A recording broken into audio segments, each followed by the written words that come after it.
Hey there, Bible buddies. I've got another Bible review for you today. Now, if you're a fan of Scofield Bibles and you're a fan of smaller Bibles, today is your day. So I have here a Scofield, an older Scofield done by Oxford, and it is a Minion edition, a 16MO. So it's a little smaller in size than what you would normally see a Scofield, and usually the Scofields were done in a full-size Bible. This is a compact Scofield, so very interesting find. Let's go ahead and get into it. You can see here on the outside this wonderful grain. This is marked as just a genuine leather, so it's not like a calfskin or anything like that. I would imagine this is a pressed grain, but it is very deep, very tactile, and it is not slippery whatsoever. It's very, very grippy. On the outside, we have a nice little perimeter line, very tight there in the corner on the edge.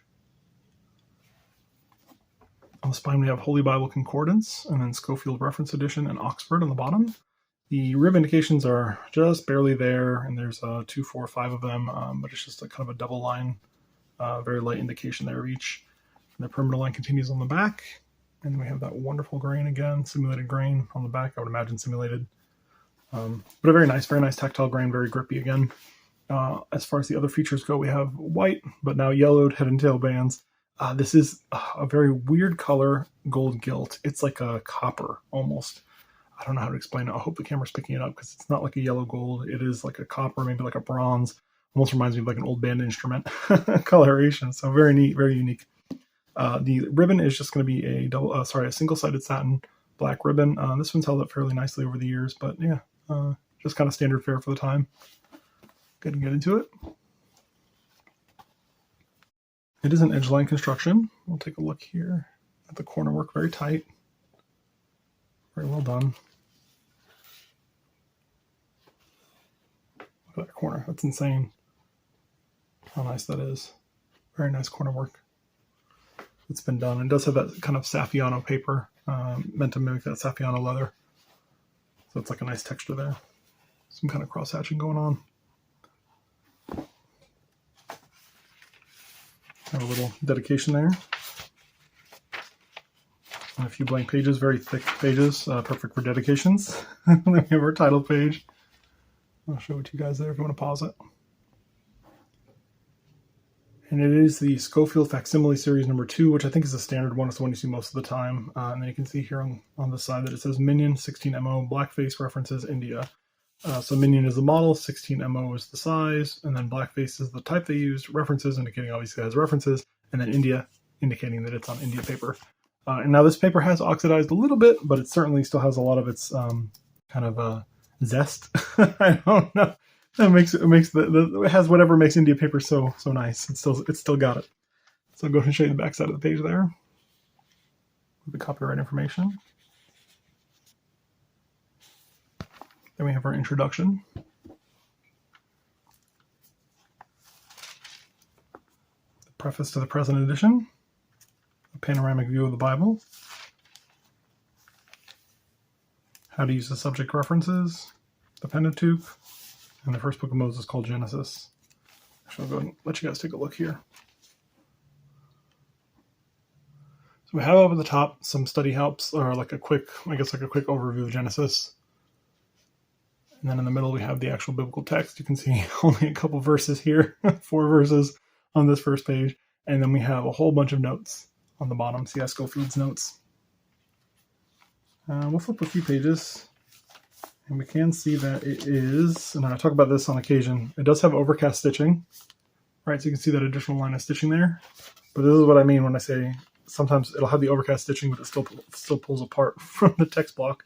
So we can see it's still coming apart here, even though it does have that overcast stitching. So again, I'm not sure what the point of having overcast stitching is. It just kind of delays the inevitable, I guess. I don't know. I wish I knew someone who was like actually had the real like why put it versus not put it, because it doesn't seem to give any sort of benefit, at least from what I've seen. It might be different nowadays, or maybe this is just a poor example of it, but let's go ahead and get a little ways into it, and then we'll take a look at the layout.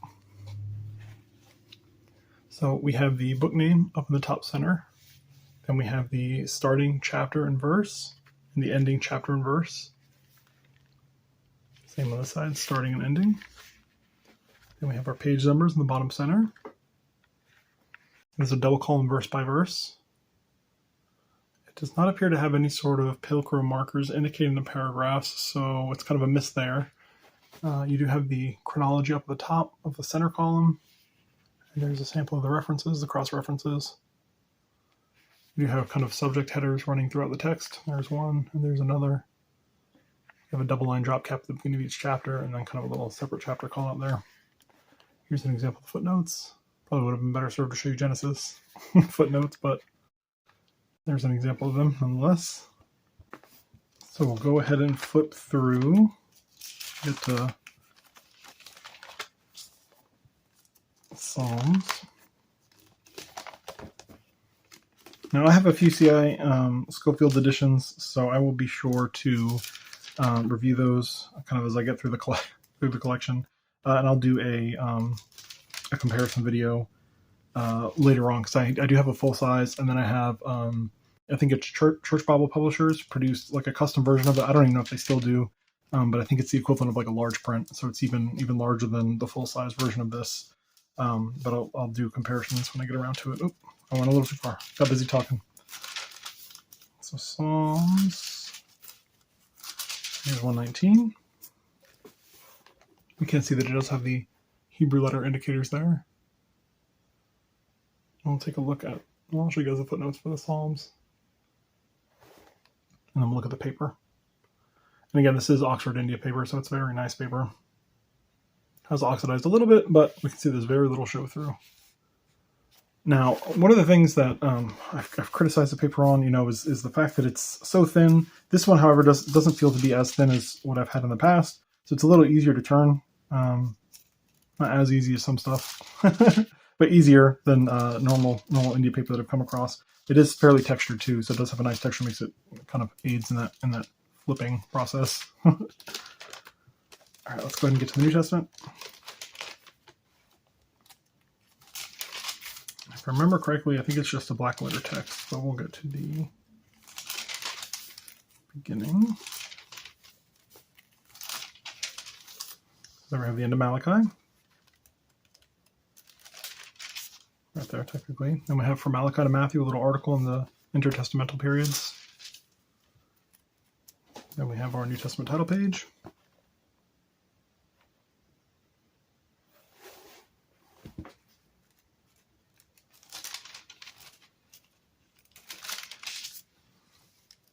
A quick little article on the four Gospels.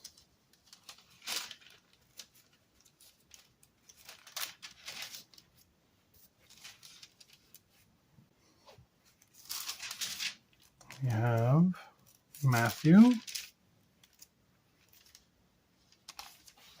And as we get to page 1000, look at that, perfect timing. We can see it is a black letter text, so no craziness going on there. Now the Scofield Bible, this specific Scofield Bible uses the King James Version text.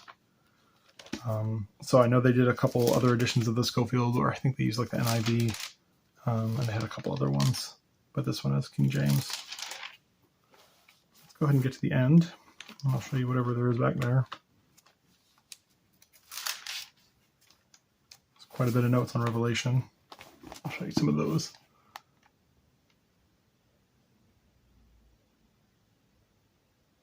If you guys want to pause, you're more than welcome to.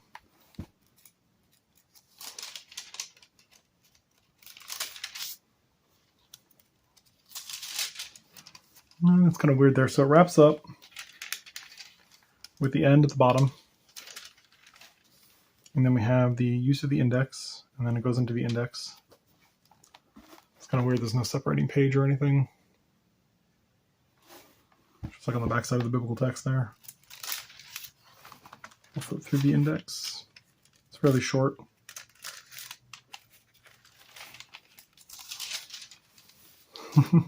Then we have a notes page, a few notes pages, and it's funny because it says use of pen and ink not recommended, which is funny because India paper is like one of the papers that could really hold up to it. I don't know why they didn't recommend it. Maybe at the time there was no like archival ink, so eventually the ink would have like bled, and that's no good. But certainly now, if you have an archival ink pen, you could write on that no problem. I don't know if you want to in an old Scofield like this, but to each his own. Then we have our dictionary of scripture proper names, our subject index, and our concordance. Printed in the United States of America, it says.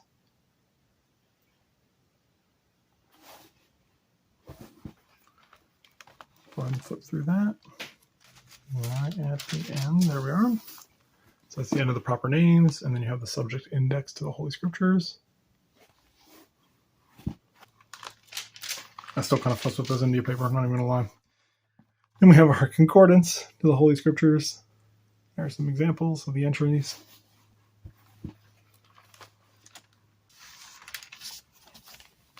So here we have the end of the concordance, and then we have our indexed atlas to the Holy Bible. And some examples there. Let's go ahead and get to the maps. Now these maps, I feel like the Church Bible Publishers edition, if I remember correctly, they use these same maps still. So I guess the Scofield maps have not been updated over the years. But they're these kind of yellowy orange ones. A little busy, but the fact that they use the kind of orange color for the terrain helps out a little bit with that, to where you can still read it.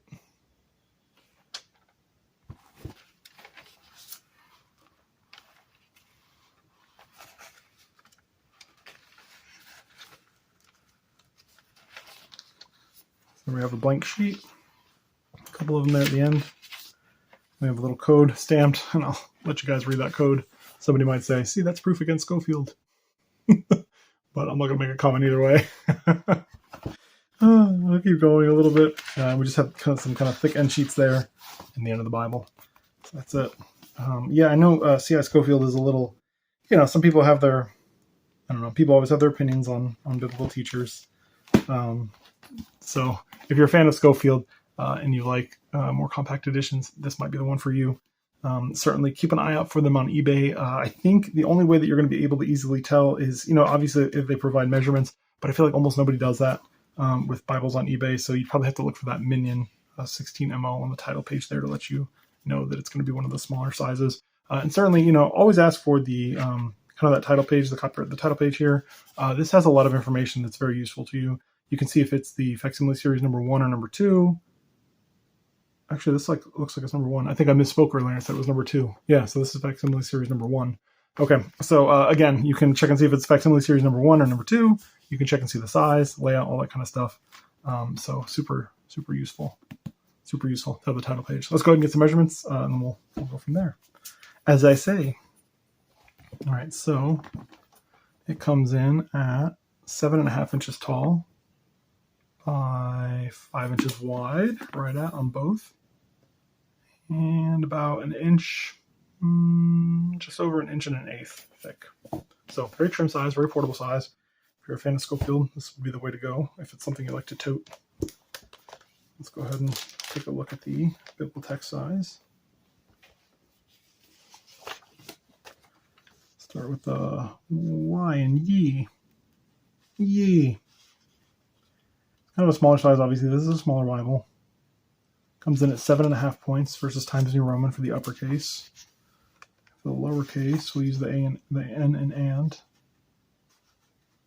And it's not doing much better. It's actually a little worse. I would put it at about a 7-point font versus Times New Roman for the lowercase. So definitely a smaller text, about a 7-point font. So if you're okay with reading smaller fonts, this would be the way to go. If you have a harder time reading smaller fonts, probably not the best option. You might want to grab one of the bigger ones, the full size, or the Church Bible Publishers if they still produce it edition. Let me go ahead and get a measurement on the footnotes, because there's a lot of footnotes, and I would imagine that would be part of the reason why you're buying this Bible, is to read the footnotes. So it appears to be about the same size, the footnotes, as the biblical text. So yeah, just keep that in mind. If you're looking for one of these smaller editions, it's going to have a smaller font size. Obviously, that's always the case. Bible Buddies, if you have any questions, comments, concerns, please feel free to leave them down below. Otherwise, Bible Buddies, until next time, bye.